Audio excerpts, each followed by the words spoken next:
Hey everyone, Dennis Caye here with Belize Islands Real Estate coming to you live in this beautiful day. Just wanted to reach out to my clients and those interested in Belize to answer one of the most popular questions that I get almost every single day from those who are doing their research and thinking about investing in Belize and doing something there financially. And that is, what should I invest in? Well, I know that's a big question to answer, and I can't answer that for everybody because I don't know why you're investing in the first place. I don't know if you're looking to have a retirement home or a vacation home in Belize, if you're investing just for the financial return, or if you want a little bit of both. Most of my clients want a little bit of both. They want a place where they can use for family vacations, maybe live for a few months a year, but they also want to make some good return on it, some good financial return.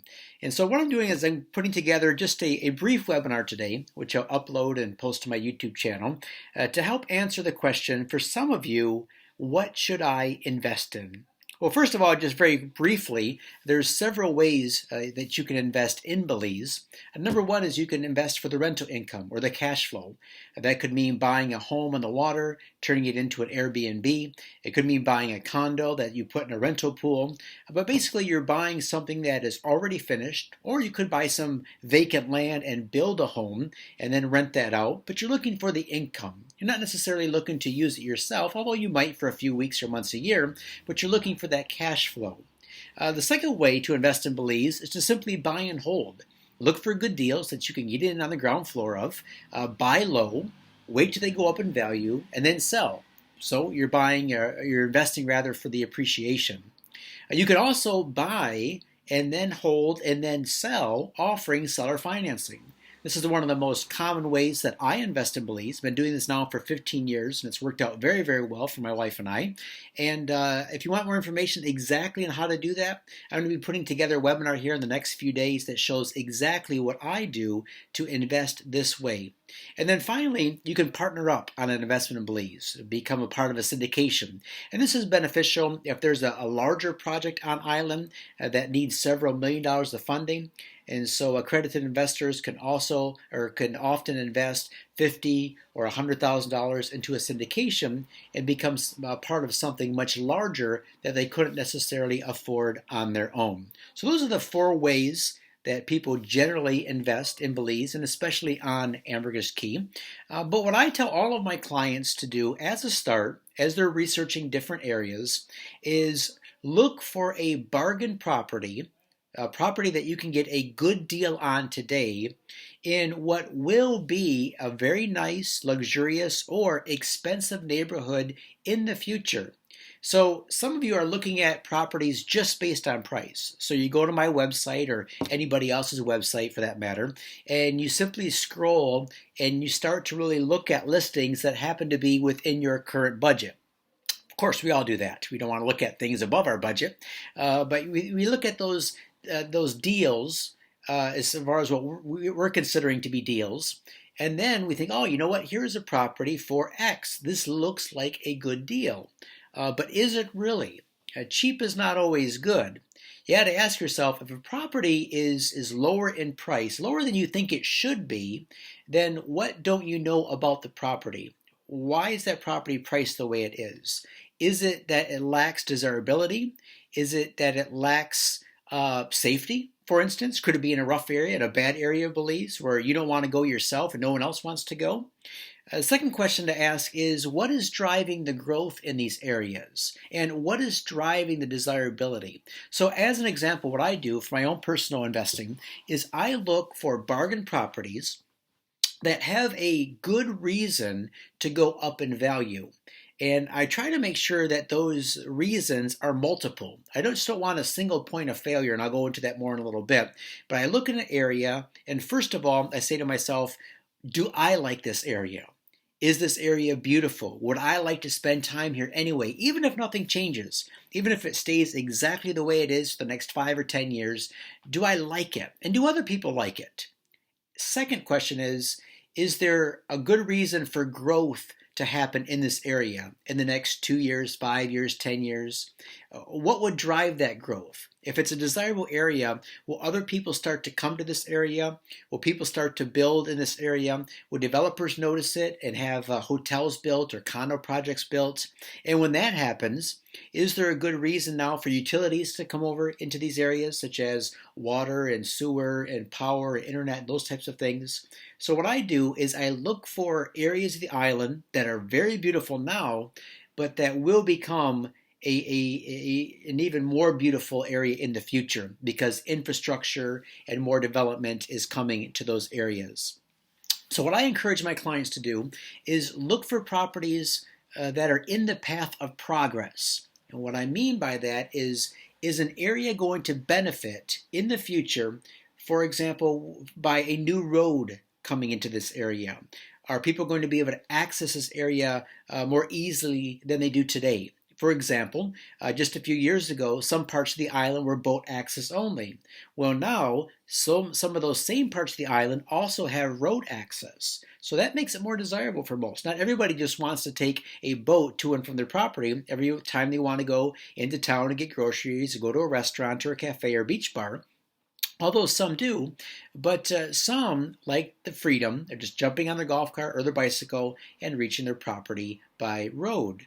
Other things you can look at is an area of the island looking like it's going to get more access to services and amenities like city power or city water. Why would it get those things? What's driving the growth in those areas? You might also look at, too, are there any larger developments coming into a certain area that will really boost the area? For example, up north on the north side, you got Jimmy Buffett's coming in.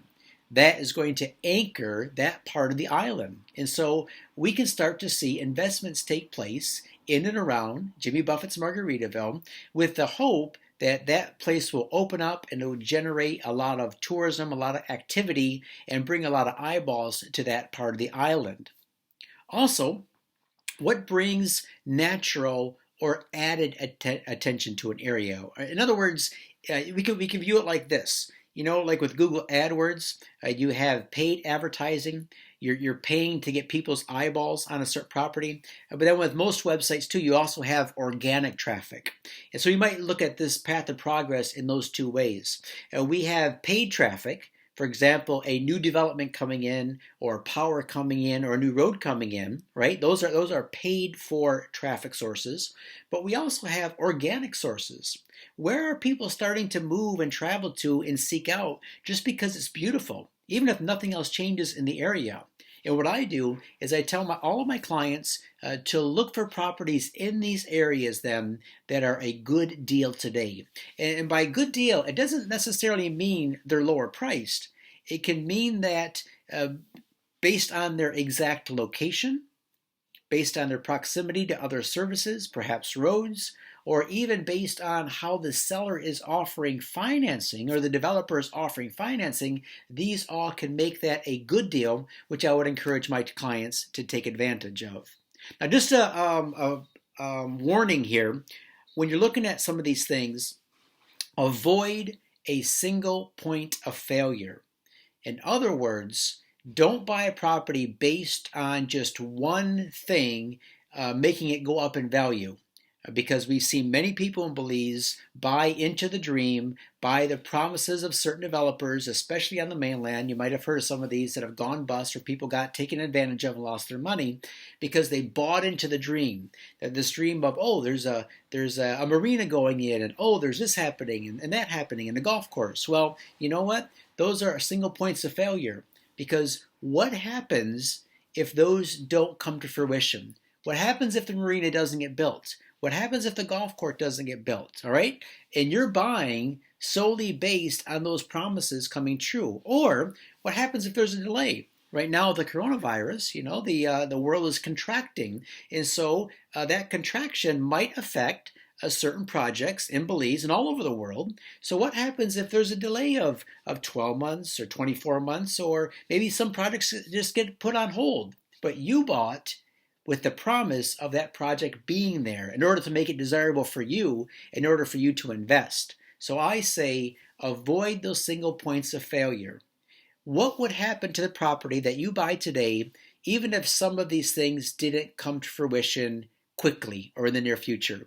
Would it still be a good purchase? Would it still be a good buy? Would you still be happy owning it? And that's what I encourage all of my clients to think about.